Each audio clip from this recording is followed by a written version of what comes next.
So thank you, everybody, for coming on in. It's lovely to see your beautiful faces. There's Sarah and I. Sarah is my stranding technician. She's been a volunteer with me for over 2 years, about 2.5 years, and has been by my side in the field and in the lab ever since, and also attended the workshop. And she also does this work with great joy and tears, as those two are part of what you do when you're just responding to deceased marine mammals. And Noyo Center is very proud to say that we've hired Sarah on, and she is also working under the grant that is through the John H. Prescott, which is given to us through California Academy of Sciences. So I just want to acknowledge that. And in this picture, we are sitting on our new embalming table, which allows us to do the kind of dirty, stinky work and have a drain to make it go away. Uh-oh, there we go. Gotta get next slide. So all marine mammal stranding activities were conducted under authorization by the National Marine Fisheries, California Academy of Sciences, and the Marine Mammal Protection Act, permit number 24359. So all of this work is done under permit. And those permits are very important to assist in protecting these marine mammals. And so just always that reminder that we are doing this work under permit and under training. And so what could wash ashore? This is kind of, Trey and I were discussing this. Here are two of my fabulous interns, Casey and Bryson, and we were out at the beach. This was right after a live cetacean stranding that those two showed up for, and it was pretty rough to watch. So after the cetacean was taken away, we went down on the beach and sort of walked on the beach, and they found these strange pink pickles that they could squeeze and water would come out the end, and they were fascinated. And then Trey and I were just talking about it. Apparently they're washing up all along the shore. And I have to say that one of the most frequently asked questions from my beach response team or my beach survey teams are, what are those weird pink pickle things that are washing ashore? So these are pyrosomes. And at this point, I'm just going to say, if you want to know what a pyrosome is, please Google it and dive in and learn what you can, because we could probably talk for a long time about pyrosomes. I'd love to know what eats them. Trey was saying that there was some pictures of crabs eating them. I've not seen the birds eat them, which is a mystery to me. But anyway, pyrosomes, super cool little critters, all along the beaches. All right, and who could wash ashore? I just want to remind folks, we could have the of the odoriids, the California sea lion, the Steller sea lion, the Guadalupe fur seal, or the northern fur seal. Those are our odoriid or eared seals. So we could see any of those wash ashore along this section of coast. Point being, we probably won't get a walrus. Where are my little phocids? Phocids, we have the northern elephant seal or the harbor seal, and these are the true seals. And the elephant seals kind of cruise north and south of us and post up north and south of us to pup, but as stranding, it's usually the yearlings, and we've had a couple of adults, but they're not probably the yearlings and the pups do come in the spring along the beaches. And then the harbor seals, they're our only seal that breeds in this area. And we do get a number of them as well. And I'm going to go back to my pie chart here, which people reminded me last night they wished that I had put the numbers. You can see what has washed ashore in 2024, and you'll see the numbers are on in a couple slides. This gives percentages. You can see that it's usually the case that we have more California sea lions than any other pinniped. You can see harbor seals take second place there. Little thin sliver this year of elephant seals, northern fur seals. Oddly enough, we had more striped dolphins. We had 2 striped dolphins and 1 elephant seal. A fin whale, harbor porpoise, Pacific white-sided dolphin, northern right whale dolphin. So it was a really strange year, but I have to say every year is strange. No year is like the year before. We always just expect the unexpected. So this pie chart tells us one thing. It just tells us a very tiny sliver of what the big picture is. So all of the stranding coordinators all along the coast are dealing with these strandings and documenting them. But big point is that what washes ashore and ends up ashore is a very small representation of what marine mammals actually do die out at sea. Many of them sink or get eaten or scavenged or predated.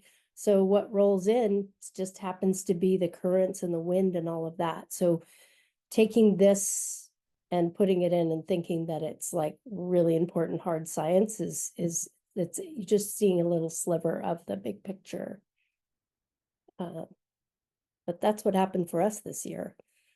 And then this is another picture, a beautiful picture of some phocids, some harbor seals in our harbor looking at us. They are ever present and ever beautiful, and catching their eye is something that lights my heart up. One of my therapy pieces to look at those guys. This is the cetaceans that could wash up in this area or along the coast. Gray whale, humpback whale, blue whale, fin whale, sperm whale, beaked whale, really, really rare. And an orca as well is really rare. There could be some other rare whales like a sei whale. I think they've had that further south. And then of the porpoises, we have the Dall's porpoise and the harbor porpoise.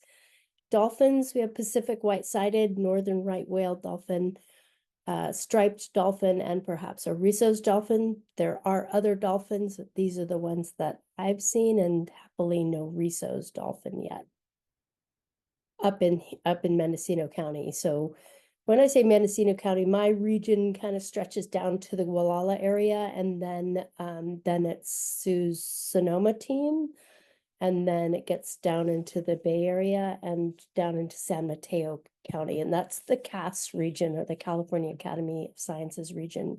So again, little slice of what's happening up here. This is, so I'm just warning people that we will get into some graphic scenes here.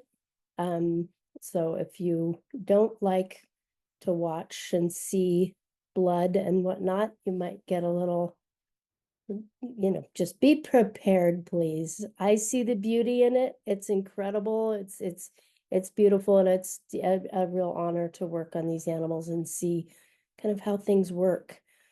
So this is with a small harbor porpoise, young, I think that was a calf. And we kind of treated it as if it was a large whale and did the kind of the window necropsy and opened it up, and we were able to look and find the pelvic bones. And then we can see the mesentery. I might be saying that wrong, but this is a California sea lion, a very fresh stranded one that kind of opened up, but you can see all those intestines. And then Caden here, one of our interns who's now working with the response team up at Cal Poly Humboldt State. And she's got an eyeball there of a sea lion. Fascinating.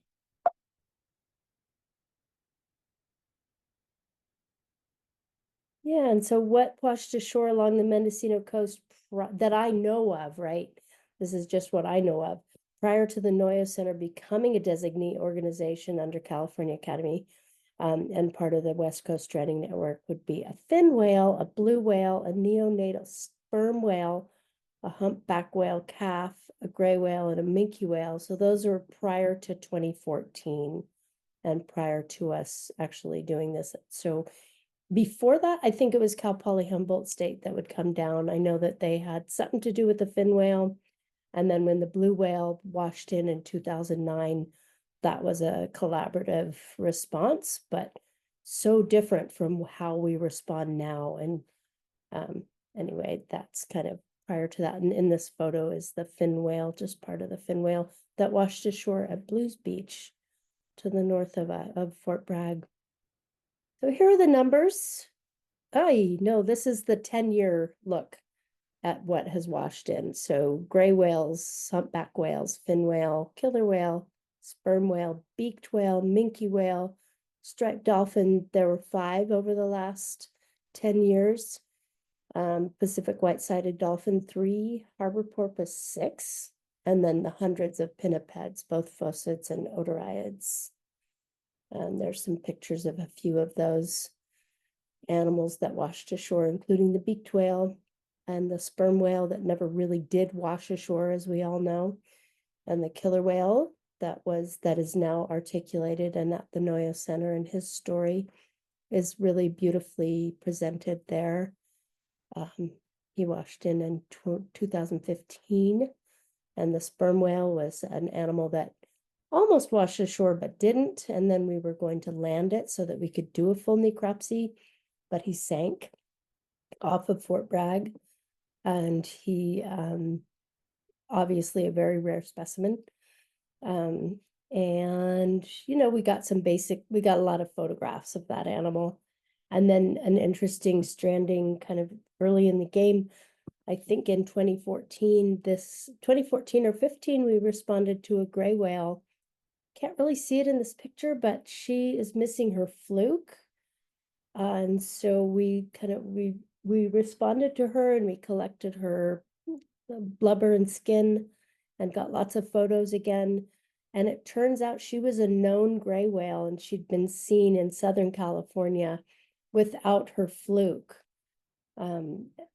swimming in a very different way, without that fluke. The up and down movement is how they move through the water, and she was swimming kind of with the end of her peduncle side by side, and people recognized that individual.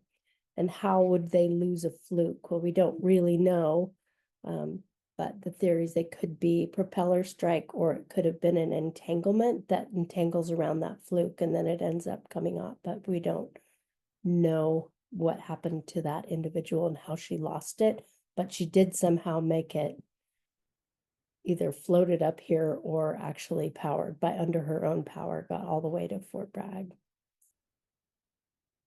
And if you have questions about any of these, I'm happy to answer after the talk.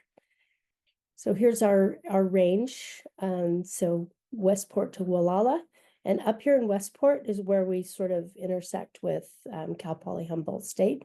So they will come down, and we've learned we don't draw hard lines in the sand. We obviously going to work together when we can. So here's those numbers, as I said. So 21 California sea lions, which is really low. Don't remember if I counted up my total number, but this year was pretty low numbers wise, which is great. That's always a good thing when you don't have big numbers of strandings in a year. But it was strange in that we had more dolphins than I've ever had. And a couple of these animals did strand alive and then passed, including one of the striped dolphins and one of the northern right whale dolphins, and then also the Pacific white-sided dolphin. So those 3 were almost like a live response, which I do for Marine Mammal Center, but then they also were deceased. And getting the dolphins especially down to the Marine Mammal Center so they can look further into what's going on for them with disease, or why did they pass, why did they strand, is part of why this work is so important. It's, report what you see, report it as soon as you can, be it live, be it deceased. For the live animals, I just want to say, well, I have you all. If you ever come across a live cetacean on the beach, please just call the Marine Mammal Center immediately. Unfortunately, the striped dolphin and the Pacific white-sided dolphin were observed to have been thrown back into the water and have water poured over them. And it's not that people are doing something wrong. It's simply that people don't know. When they see a mammal alive on shore, they think it needs to go back in the water.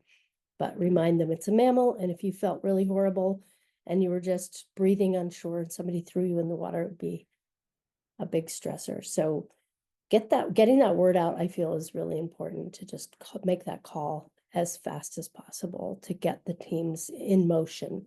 Because as we know, we're 3 hours north of the Marine Mammal Center, so it poses a bit of a problem, but the sooner we get the report, the sooner we can all do what's best for the animal. So this is, like, as I said, the unusually high number of small cetaceans. So here is a northern right whale dolphin, beautiful animal without the dorsal fin of the other dolphins. And here we're getting that blubber skin sample of it. And we sent the parts down to the Marine Mammal Center to their pathology team to look so they can get a better understanding of what was up for this dolphin. And the Pacific white-sided dolphin there, or no, the striped dolphin there on the right, looking at all those beautiful teeth.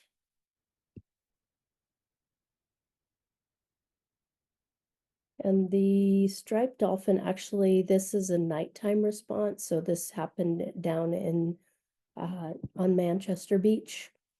And we headed out that evening just so we could at least just get the basic level A data. So taking measurements, determine the species, determine male or female, kind of get some photos. And then we went back in the morning. So you can see our team there with headlamps. And it's a bit of a hike out there. So we really go out as a team and look out for each other. And we were able to get out there in the morning and collect. I think we ended up collecting this whole animal. Yeah, like I said, it was more small cetaceans than I'm used to. So it's kind of an interesting year that way. Opening up, we could see that she had a parasite load, and I think those are cestodes.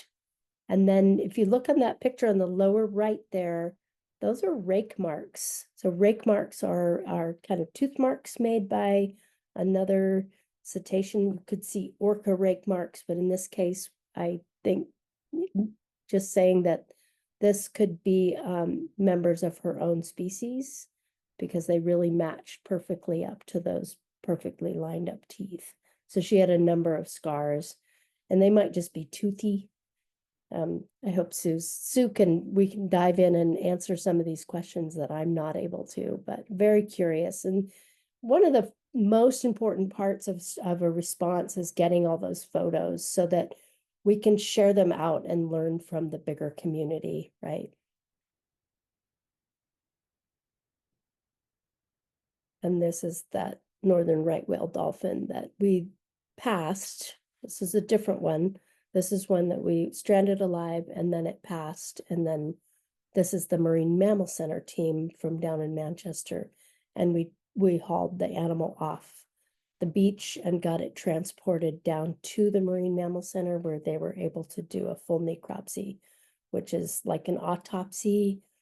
And they learned a whole bunch about that animal. I believe it was brucella positive. So that's a brucella that exists in the cetacean population.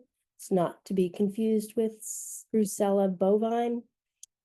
But it's been interesting to me that the small cetaceans or dolphins that we've responded to along the coast, quite a few of them have brucella. So kind of interesting. Very interesting, in fact, because otherwise, how would we know that these dolphins are carrying this? So here are some of the pinnipeds that washed ashore, deceased. We had an elephant seal. We had a few harbor seals kind of out at the rookery. There were only 4, which is much better than years past.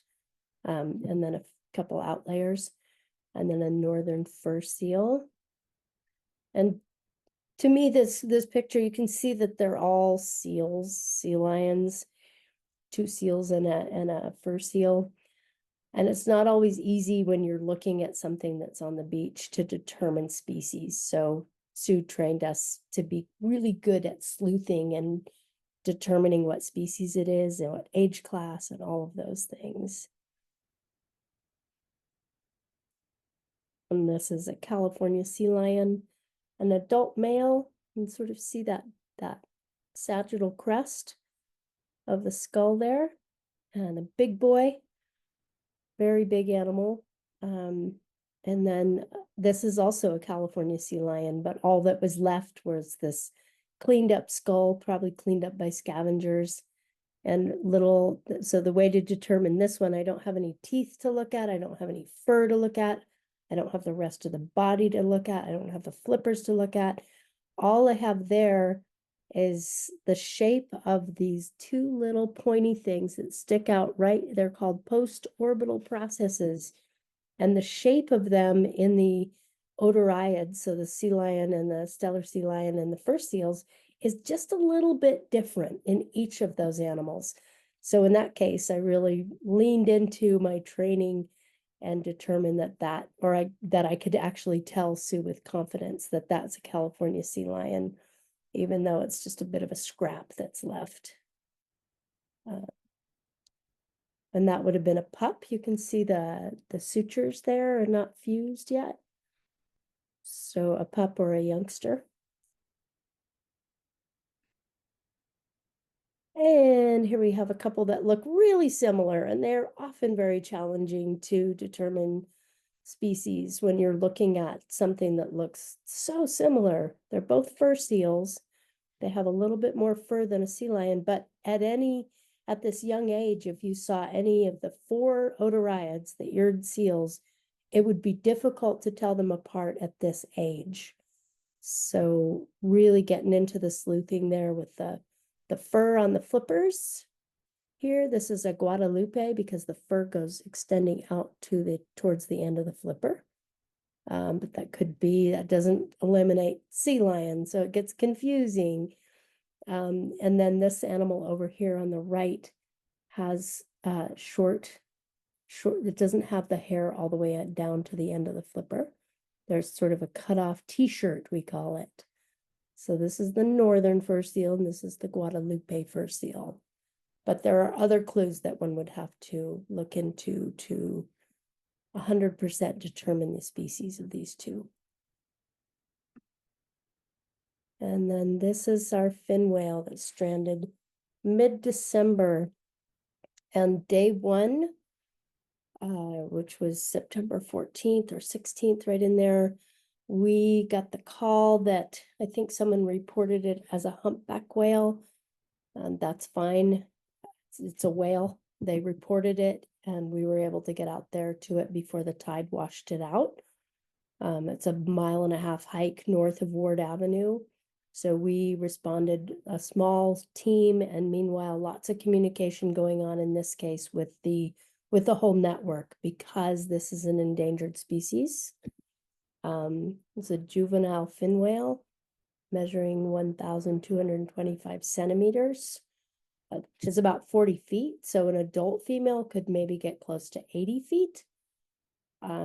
So determining that it was a young female. And even when we arrived, when I saw the throat pleats here, all these beautiful throat pleats, I didn't know until I was able to hop up and sort of look at the pec fin. And then when we were able to get around to the other side, when the waves weren't pushing away, we could see that this baleen was bicolored. So fin whales have bicolored baleen. So the front part is white, and then it transitions to black. And you can see that on the rostrum of the animal, how it's light and then black. So that cinches it. That's a fin whale. So the story changed a couple times because it went from humpback whale, and then someone thought it was a minke whale. And then finally, when we got to site, just before the tide took it out, we could determine it was a fin whale. And you can see Sarah's in the water there, and the waves are coming. So in this case, with a small stealth team, we've got to have a safety officer who's watching the waves. And we just get as much information as we possibly can. We knew the tide was coming in, and so we had to skedaddle. And often we've got tide and length of day. So we just get out and get as much as we can. And in this case, on day 1, we were able to get blubber and skin. We were able to get some measurements, not all. and we were able to get as many photos as we could. And there was nothing to indicate that anything had happened to this animal from the outside, there's some abrasions on the fluke you can see right there, and some abrasions right under the fluke there, and some abrasions here, but that could be from washing and rubbing on the sand.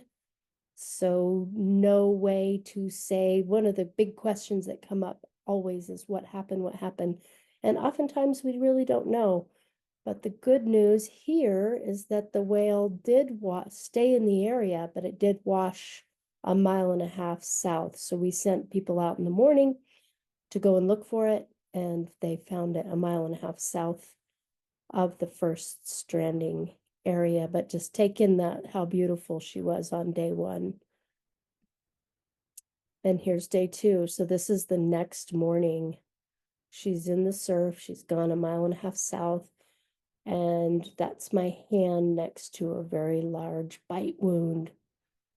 And you can see all along the belly that scavenging has taken place overnight as she washed along the shoreline there.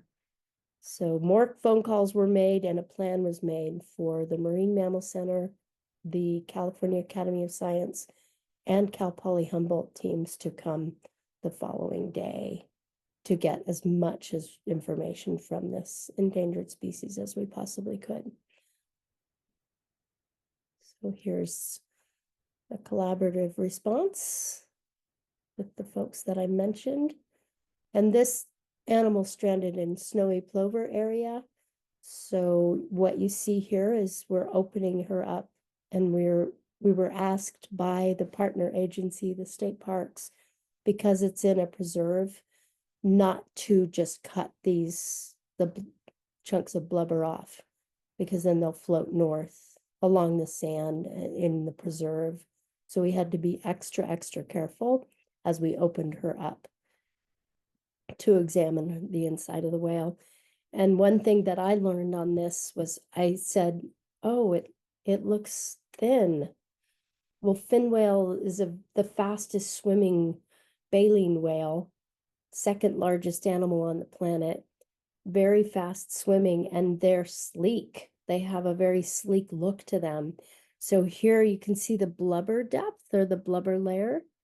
And again, I'm still thinking, it looks thin to me. Well, what do I know? Once they opened it up and got into here, they saw that the fat inside was abundant. And I was really blown away when these folks here in Porig, the chief pathologist, said, oh, no, she's got great fat stores. So right away, we're learning that to assume or to guess is really, it's better to just sit back and be patient and learn what we can. So she was fat. She had a lot of fat stores, which was interesting. So not necessarily, carrying a huge disease load, who knows? So more investigative. Here we are drawing blood from her fluke. Incredible team, large team here, which makes it even more interesting. And there, just a reminder, there's one of our team members Sheila is on our response team. And it's, I think, how she really came into Noyo Center when the blue whale stranded. And she was in her happy place there, helping. This is day 3, I believe, day 3 or 4, as it continues to deteriorate. And there's Mo, Flannery, and Sheila looking into some of the area that there was an area in the whale that was seen to have the muscle in one area was really well put together, and right beside it, there looked to have been some bruising or deterioration of the muscle. And I will just say there was an injury site that appeared to be ship strike, but that does not mean ship strike. Blunt force trauma to the area in the neck region. but that's still not 100% determined, but Mo Flannery did find that very subtle clue that could be easily missed unless you've got somebody who's really knows what they're looking for. We collected the baleen here. You can see Richard he's also our beach response team. So Sarah and Richard are collecting a large rack of baleen, and Sarah got the eyeball. And not just, it's so much more can be learned. We can learn from the baleen. We can learn from the fluids in the eyeball. We can learn from looking at these bones. Are they broken? Are they stained? All of that are clues that lead to trying to figure out why this beautiful young whale died. So here we have Sarah. She skinned it. We collected a pec fin, and we were able to take a lot of the weight off of it and then take it down to our local vet, the village vet, and they put it on the radiograph machine, which is used for kind of giving radiographs of dogs and cats. And they're willing to take this on and radiograph the whole thing. And then Jeff Jacobson put the images that we got that were in sections together to give us a roadmap of how to put that flipper back together. And you can see they're not connected. These bones are not connected like the phalanges in our hands. Much more difficult to put them back in their right places later once they're cleaned. So this pec fin is actually soaking now, and we will take it out of the soak and we'll be able to compare the fin whale pec fin to the blue whale pec fin, compare it to the dolphin pec fins that we have, and just more of Jeff Jacobson's work in looking at pec fins through time and different animals and how they use them. So really fascinating work there. And then there's the picture of the baleen, and I've just counted the plates. So getting an accurate count of how many plates make up a fin whale's full rack of baleen. And I scribble on the picture, 318 plates on one side. So we collected both racks, both the right and the left side, and we're in the midst of curing those, which is no easy undertaking, getting everything out from between the plates. And they're quite dry and beautiful now, and the next step is to put them into their salt boxes for them to cure more. And Sarah loves cleaning baleen, and she and a few others within the network are really into cleaning baleen. And you can see one that she did that was a whole rack of baleen from a humpback whale, and it's at the Discovery Center. Really beautifully done. And I know Sue Pemberton does really beautiful baleen samples, because often you'll see, if you go to a museum or try to explain baleen and how it works, is quite difficult. If you see a couple plates, yeah, it's beautiful. Whales have baleen, but then when you see a complete rack like that, you can get the better understanding of how the fish are in the mouth, and then the tongue is pushing the water out, and the little fish or krill are getting stuck in those plates. So beautiful specimen there. And then we can send an individual plate off to collect the stable isotopes. We'll then also tell the story of where this whale has been feeding, and hormone levels, and a whole bunch more data that can contribute to the story that was a mystery prior to her stranding. And this is kind of the end of the story. Here we're walking off the beach with parts, and there's the collaborative Noyo Center and Cal Academy again. And then this middle picture is, I think that was after about a month. So it's sort of a whale sock, if you will, but look at all the bird tracks.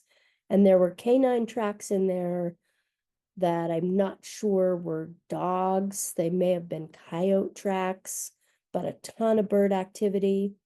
Oftentimes you'll see bald eagle, vultures, gulls were just feasting, and they still are, as far as I know. The last of the carcass. So now it's been 3 months? No. Yeah. And it's still there. It's still in that general area, being pushed way up against the berm and up the creek with the high tides, big waves, and king tides. And then 2 months after it was there, I walked down and I saw bear tracks in the sand. And that was really beautiful. So that's right at the end of Ward Avenue, where there's quite a few houses and it's a busy area. But bear found his way down, probably following his nose. All right, so strandings of interest. This little California sea lion. Another thing we do is we look for tags and brands and anything that could indicate, identify this as an individual. So this little critter I found it on Manchester Beach, and you can see the tag is there on the left flipper. And then if you look over here, I've got the number, and I'll report that to Sue Pemberton. And I was able to actually find out who this animal was, and it was Pipoca. And Pipoca was rescued this past summer and put through by the Marine Mammal Center, put through fish school, and then released, and sadly did not make it. But he had been released, I forget, he made it, he did well out there in the ocean for quite some time before stranding. Maybe 6 weeks. Don't quote me. I don't remember exactly how long he was out there finding fish on his own, but that whole story could be filled in because of a tag. And we did have of the 21 California sea lions, I think quite a few were actually either just turned a year or just turned 2 years, but they were quite small. Most of them just those just having turned a year old. And then these are the harbor seals, and we've been following this mystery for almost 10 years, where we will find a harbor seal carcass near the rookery out at McCarricker on the ice plant, and it'll look like this picture in the left. And then to do the sleuthing and measure it and figure out if it was a male or a female and all of that, I'll turn it inside out, right side out, and then measure it from tip of tail to where I think the tip of nose would be. But the consistency of these strandings has been very intriguing in that they are always on the ice plant. They are always up out of the rookery. There's drag marks in the sand. And so for years I've been saying, I'm not sure, but I suspect coyote predation. That's all I can figure on this. And you can see kind of this big crunch in here on the skull. But the exciting news here is that the mystery is solved as of 2 years ago. Frankie Garrity, a grad student at UC Santa Cruz, brought his camera traps up. And for 2 seasons now, he's been putting those camera traps right out there, right where the carcasses appear. And he actually did catch coyote we were able to confirm that it was in fact coyote predation here happening. You can see there's a coyote track. And anyway, the exciting news is that his ecology manuscript was accepted as of 12/17/2024. So as I was putting this slideshow together, we got a notification that his manuscript had been accepted, and we'll make that available to people. And we hope to get Frankie up here to give a talk over the summer. Look forward to that. Wonderful young scientist, and doing some really great work around terrestrial and marine predation and relationships between the terrestrial and the marine animals. So that was pretty exciting. Again, affirmation for the hard work that we're doing and what we're learning. So there's Frankie the man, Frankie, AKA the Coyote Kid. And his work actually with these camera traps does extend from up here and down into Point Reyes and different sites. So he's not just looking at our rookery, he's also looking up and down the coast at those interactions between the terrestrial predators and scavengers and our marine mammals. Cool work. Definitely stay tuned for when he gives a talk. That'll be really great. And here's more sleuthing. We have Caden and Sarah responded to this really big California sea lion up on Blues Beach. And I was out on injury for part of the year, so I really leaned heavily on my team. But really happy to say that they saw this tiny little scar near the ear, and they knew to take a picture of it. They could have put their little centimeter bar there so that we would be able to measure that. But the subtle little chink there, now we collect the skull, we collect some whiskers, we collect some tissue, and we collect the baculum, which is the penis bone of a male animal. And then we bring those back, we pop them in the freezer and document them. And then we clean them all up. So this skull just came out of the soak last week. And we were kind of, we didn't really pay attention to the center picture, but then here's this skull, which got us to go back to the center picture and go, oh, there was a little scar there. But really weird bone situation. This is like, it's open, right? But it's fused on the upper part and it's sort of just lifted. So I really can't wait for Sue to look at the skull. I thought it was a pretty unusual injury. Not sure if that is why he died. It's a pretty robust animal. You can see, looks like he's in pretty good body condition. So who knows? Still a mystery, but a good mystery. I love finding stuff like that. And here's sleuthing continued. When we're processing these skulls, we're really, really careful to put them in mesh bags. And then all of our work here, we're working on a screen because you don't want to lose any of the little tiny teeth. You don't want to lose any potential human interaction, which could be BBs or non-lethal. A lot of people will use non-lethal things to scare them away from the boats, and it won't kill them. It'll just be there, these little pellets. So this is attention to detail at every step of the way and being really careful, not only because we want to figure out these mysteries, but these specimens are now going, once they're all cleaned up, they're going to California Academy of Sciences to be held in their collection with their number and their tissue and their whiskers and their story behind them. So super important work. And then this looks like a little plastic bead.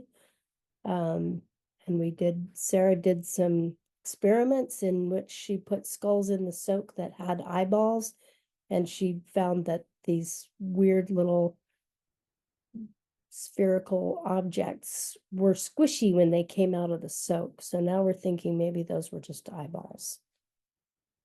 We're not sure yet because they feel hard and like plastic. So that's another mystery. And determining species and gender is another part of the puzzle. So sometimes I'll take pictures and show Sue, yeah, there was just a bit of fur that went down to the end. So I'm going to go with Guadalupe fur seal. And here's we have codes in these. So the code 1 would be a live marine mammal. Code 2 is a fresh dead. Code 3 is getting a bit stinky and bloated. Code 4 is getting really yucky. And then a code 5 is mummified or too far gone to even deal with. But this code 4-5 harbor seal was mummified on one side, and the way I can tell Sue it's a harbor seal is, yeah, the pelage is spotted, but that's not enough. We've got to have a couple things that lean into identifying that species. Here we cinched it with the shape of those teeth. So those little mountainous teeth, they've got 3 peaks like a little mountain, and that would make it a harbor seal. Harbor seals are the only local pinniped to have those types of teeth. And then determining gender, I will take a picture like this to show, oh, there is no little penile opening here. And then I'll collect the baculum if it has one, and this one didn't, so it was a female. So all of these clues are very important when submitting these reports on these animals. And then this would be suspected human interaction, but it's not confirmed. So here's a female California sea lion down near Point Arena. And we discovered that there's a hole in the skull here, but there's really no way to determine whether that was human interaction. We'd have to find an actual bullet there. There was entry and exit wound on that skull. So most likely human interaction, but not 100% sure there. It could be, you know, when it's back rolling around on these rocks, damage could happen to the skull. Who knows? And then challenges from a distance. Oftentimes our beach surveyors who are surveying from bluff top, or folks that are just out there walking, will say, hey, I see something floating in the surf. So we can go out and I'll always have people report, because I can get out and take photos through the binoculars.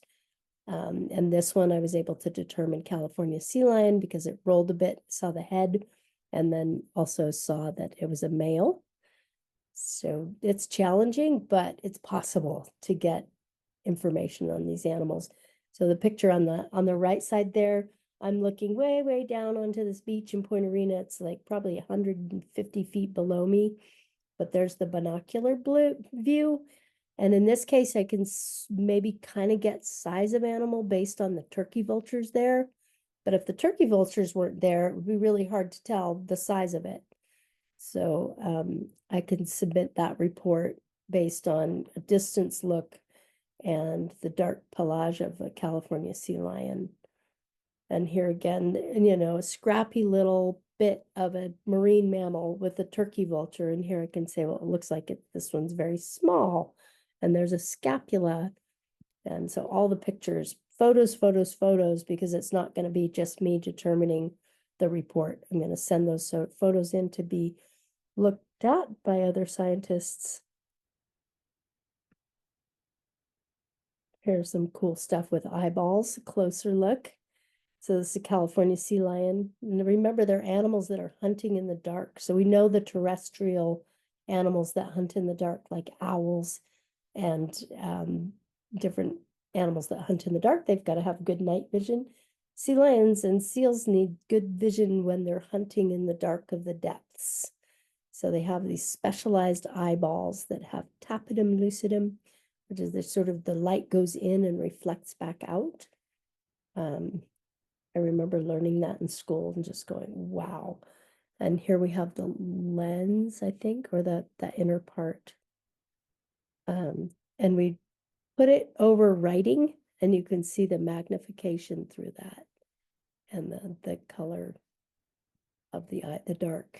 Anyway, cool stuff. And the interns, when we have opportunities with a fresh stranding to sort of look closer at these things, it's a fascinating little journey. All right, speaking of interns, we have interns and volunteers who love to get involved and love to learn with us. So here we have a little Guadalupe fur seal, and we've got H and Caden, and we opened this animal up and processed it, and now it's all beautifully cleaned skeleton ready to go to Cal Academy. And then here we've got, this was a rainy day puzzle day. I was like, what to do with interns today? So I pulled out the beaked whale skeleton and let them read the books on how to articulate a whale and let them work with the bones. And they had it all put together within about, I don't know, maybe an hour, and learning how bones go together and how they fit, and what bones are what bones in the body of a whale. Really cool. I love my little band of interns. There's always a sweet, maybe 3-4 youngsters that come each year, and I love our group this year. And H has been with us for 10 years. They came when they were just 12 years old, going on the walks on the coast, our education programs. Caden's been with us for 4 years, and this is my new batch. We've got a few kids working with us. Casey's got beautiful writing, and I let her write on these are the big minke whale bones, which we just took down to the large whale necropsy workshop because we have a scar or a knitting of bone that indicates an old injury next to a newer injury where the bone just looks broken. And to take those down, I wanted to have the bones all properly labeled with their permits, numbers, and everything. And Casey was like, I can do that. And they wrote on these bones like this incredibly beautiful, tiny, tiny writing. So I love working with the interns. And here's a little bit of just a snapshot of the large whale necropsy workshop. I've already mentioned Alaska to Mexico teams and just an incredible 60 people in there, just phenomenal. And we also had a Zoom presence. And we did a lot of work, did a lot of learning. 2 days, it was rich, it was wonderful. And I wished my brain was bigger to take more in because every bit of it was phenomenal. And we worked out the possibility of having some signage up when a whale does strand. So deeper learning for the public and for the folks who are just walking by, to be able to see, what is going on here, what is learned, who can we contact, how can we help, all of those things. So this is just sort of a mock-up of what we hope to get put out there for us, another tool to have to better engage our public, who are the ones who are reporting these things and supporting us all. So good stuff, really fascinating workshop. And here's just that slide of what else was washed ashore. And here's a close-up picture of a pyrosome. Again, Google them to learn a bunch about a very weird creature that you can see out in the ocean alive, and then they get washed ashore. The by-the-wind sailors sometimes come in big pulses. Both the pyrosomes and the by-the-wind sailors are animals that would get blown in. They're not swimming, they're plankton, they're floating, they're going the way the currents of the ocean go. They're going in the way the wind blows, and they'll wash up on shore. So we've had a big year for pyrosomes and a very big year for Valella, or by-the-wind sailors. And there's always really interesting trash. In the picture below, there's some characters, Asian writing, stuff that came from a big distance, far away. And just interesting trash. I think in this hall, there was a kid's toilet. Maybe it was on a boat somewhere. And up here, a fairly new looking Victoria's Secret brassiere, which my niece was like, I'm taking that home. So as beach surveyors, I can say that probably our team, when they go out and survey beaches from Westport down to Elk, I don't think that they ever come in not having found a sock or a shoe. For some reason, socks and shoes are very prevalent in the trash hauls off of our beaches. I don't know how people get off a beach without their shoes, but there's always shoes on the beaches and always socks. Very strange. But it's fun to see what washes ashore. And that is about it. Stay tuned. There's a couple more slides, but I just really want to say thank you to our Noyo Center Beach survey team who gets out there and is willing to report and look for dead, stinky things. They are dedicated and they report a number of animals that would not otherwise be reported. So in doing so, they're doing an effort-based survey, which feels really good. They're getting out there every 2 weeks to scour the beaches and the cliffs to report deceased marine mammals. And yeah, a number of animals would be missed completely if it were not for this team out there reporting and looking and scouring. They've put in, I believe now it is over 3,000 hours and removed tons of trash, and they've reported animals that would otherwise be lost to science. And then our Noyo Center Beach Response Team that consists of much of our staff. In fact, almost all of our staff on some level. We have a small staff, but everyone, when a whale washes in, we are all engaged. And then a few of our volunteers who've stepped up and wanted to do the deeper learning about what to do and how to respond. And of course, I want to appreciate the photographers that contributed. Most of these photos are mine, but I do have other photos in here that are not mine. And then this picture above here is just taken with an iPhone of a beautiful day out at sea. And I think there were about 12 whales blowing under this rainbow after rain. And how do I take care of my heart? How do we take care of our hearts when we do this work that can be very sad? My go-to is to get out on the ocean, go take a walk along the bluff, go see the animals in their habitat, doing what they do, and fill my heart back up with joy. And this was one of those times when there were just whales as far as the eye could see. There's blows all under that. The extent of the rainbow, there were blows. So that's right off of our coast. We are working, the Noyo Center is working with our local charter boats to they're noticing that not everybody wants to come to Fort Bragg and go fishing anymore, that there are a lot of visitors that are kind of really wishing that they could get out on the ocean and see these animals up close. And it's an opportunity to go and see them up close, see the seals and sea lions on the way out of the harbor, and then to go out and see them in the water is phenomenal. Something I highly recommend.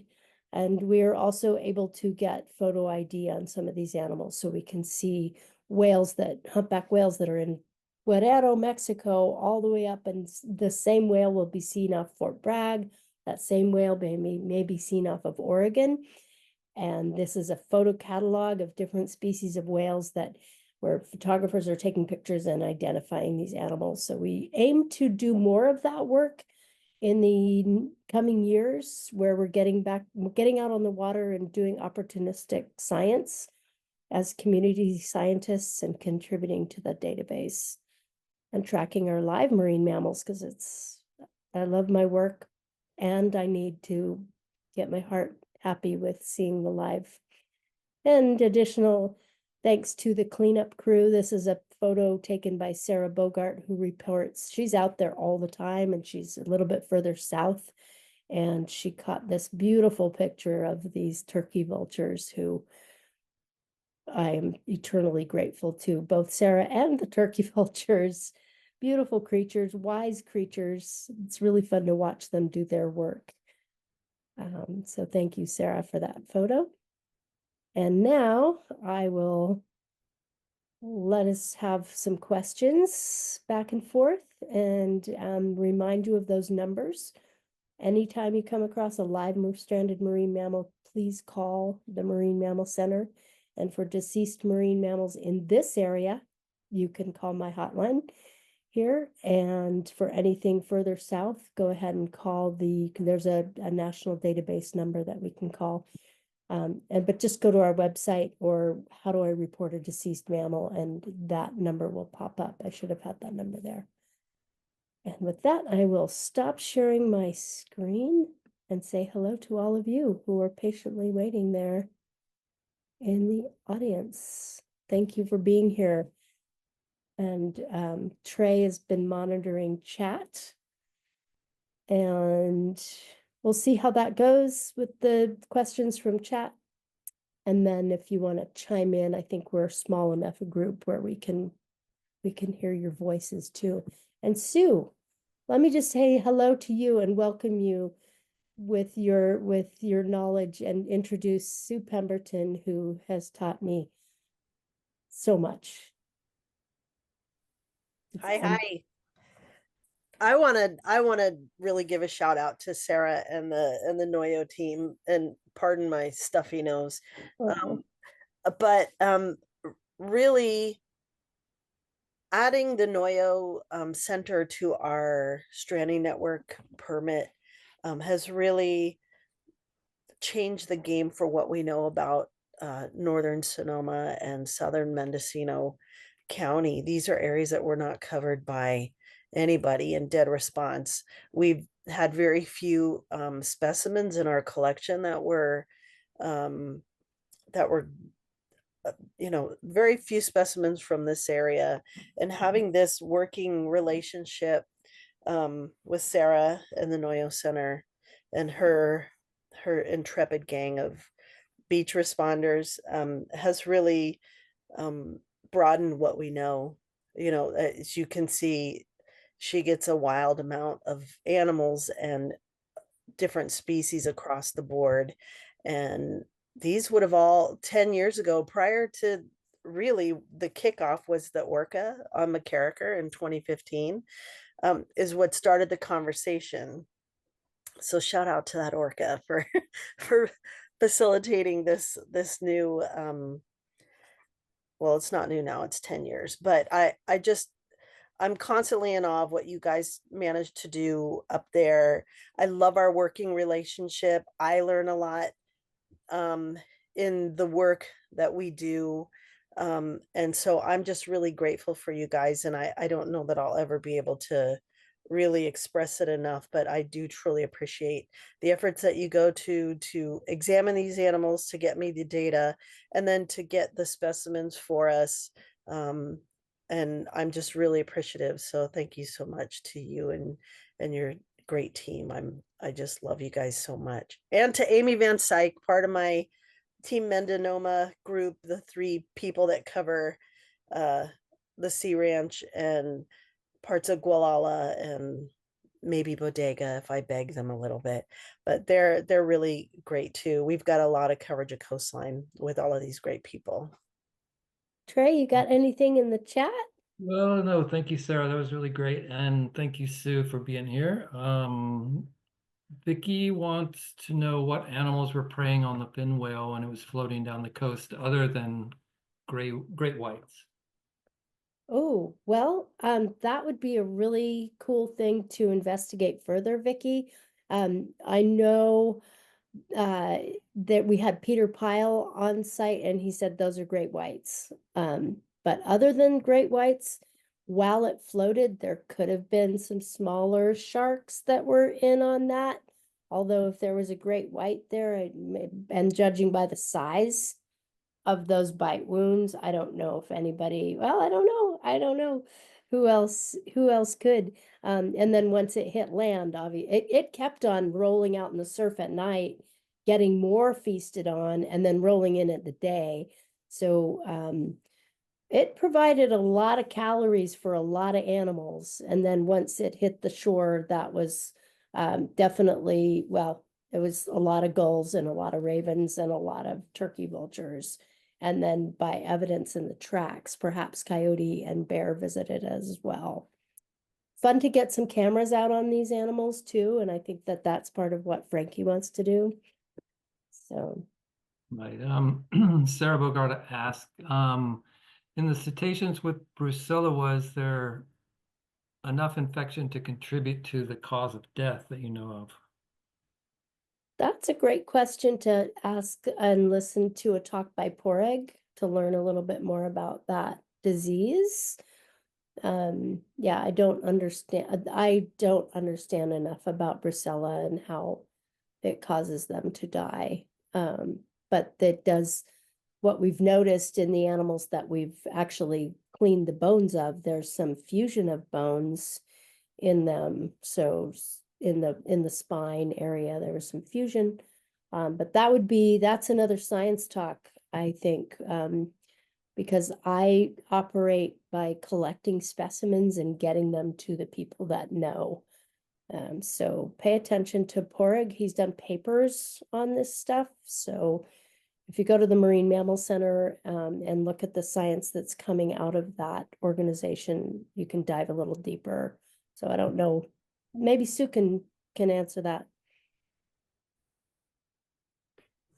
Or not. I know that they do have some telltale uh, symptoms. Well, not symptoms really, because they're dead. They can't really tell you what's going on. But findings in their necropsy. Like I think there's some thickening of the lining around the brain and things like that. So I don't have enough information about that, but I can reiterate that there is some bony overgrowth. It's usually one of the things that prompts them to test for brucella when you find these weird fused vertebra or overgrowth in other bones of the spine and the skull. But I do know that there are some other things they find, but I don't know exactly what those are. Thank you. Yeah, very good. Is any other questions there in the chat, or does anyone want to just chime in? I have another couple of good comments, thanking you for the talk. And then Jan asked if you could point to causes or the impacts of climate change, ship strikes, entanglements causing more strandings. Interesting question. Yeah, absolutely. Let's continue that conversation. It's an ongoing conversation, and I'm just really grateful that we have well-trained people, well-trained teams to be looking into this.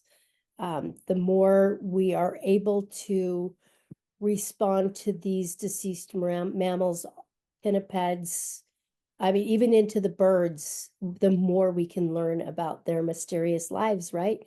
We can learn more about climate change. These are the canaries in the coal mine that are washing ashore, right? So that's why I am keen to.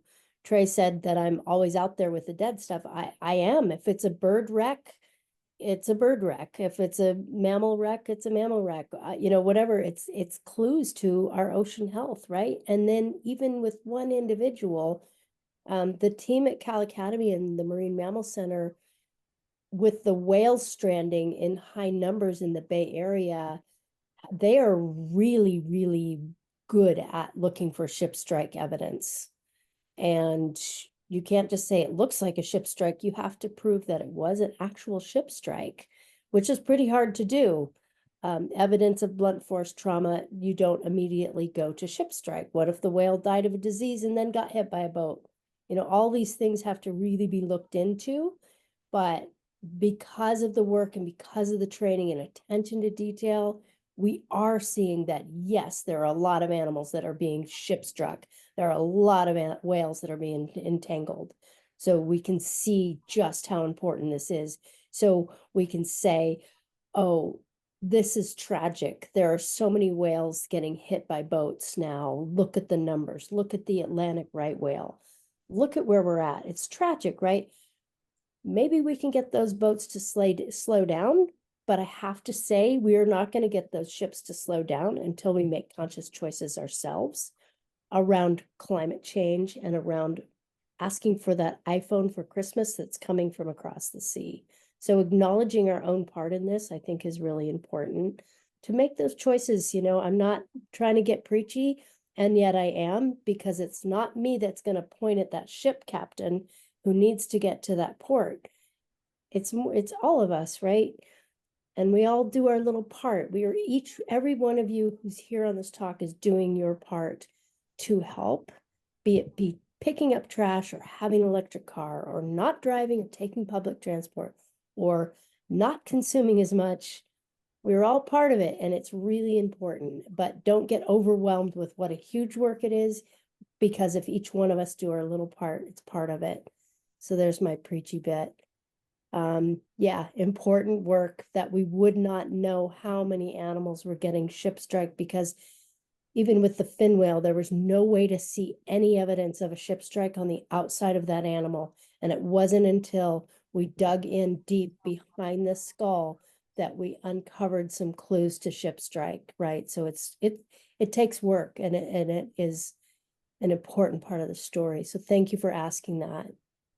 And I'll just piggyback real quickly on that, as how our work contributes to what we know about how the ocean is changing and how it's affecting its inhabitants. I would say far and away California sea lions are the best indicator species from year to year, with what's happening in the ocean from year to year. It On these warmer years, I'm sure you remember back in the mid 20 teens, that warm water blob that was hanging out off the coast, and it really affected them.